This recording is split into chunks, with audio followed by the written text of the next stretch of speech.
Hello everyone, this is me Riya. মৌসুমীর হাতের রান্না খেয়ে মুগ্ধ হলেন ফেরদৌস। ঢাকাই সিনেমার জনপ্রিয় চিত্রনায়ক ফেরদৌস আহমেদ।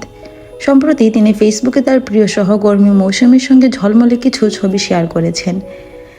এর আগে জানা যায় তিনি কানাডায় গিয়েছিলেন, সেখান থেকে গিয়েছেন যুক্তরাষ্ট্রে। 20 থেকে 21 এপ্রিল নিউ ইয়র্কের জ্যামাইকা পারফর্মিং আর্টস সেন্টারে আয়োজিত সুচিত্রা সেন আন্তর্জাতিক বাংলা চলচ্চিত্র উৎসবে অতিথি হিসেবে অংশ নেওয়ার কথাও শোনা যায়। ফেসবুকে এই রাজনীতিবিদ ও অভিনেতা ফেরদৌস লিখেছেন, মৌসুমী আমার প্রিয় মানুষ, প্রিয় নায়িকা, প্রিয় বন্ধু, প্রিয় সহকর্মী এবং বিভিন্ন দিক দিয়ে আমার ভীষণ কাছের একজন মানুষ।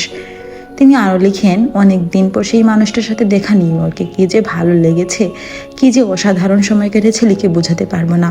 মৌসুমী নিজ হাতে রান্না করেছে, ফাইজা এবং আন্টি পরিবেশন করেছে। তারপর গল্প, আড্ডা, আন্টি সেই শুরুর দিকে কত কথা যে বলল। ফেরদৌসের ভাষায়, আমার এই নতুন জীবন নিয়ে মৌসুমীর কত কথা, কত প্রশ্ন, কত যে আগ্রহ। গাড়িতে উঠে অনেক দূরে গিয়ে পিছন ফিরে তাকিয়ে দেখি এই প্রচণ্ড শীত উপেক্ষা করে এখনও তাকিয়ে আছে। এই সম্পর্কগুলো অটুট, এই বন্ধনগুলো দৃঢ়, এই স্মৃতিগুলো অমলিন। মৌসুমী ভালো থাকুক, এটাই মন থেকে চাই। সুচিত্রা সেন আন্তর্জাতিক বাংলা চলচ্চিত্র উৎসবে গিয়ে নায়িকা মৌসুমীর সাথে দেখা হয়েছিল অভিনেতা ফেরদৌসের। Thanks for watching. Please subscribe to my channel and follow for more.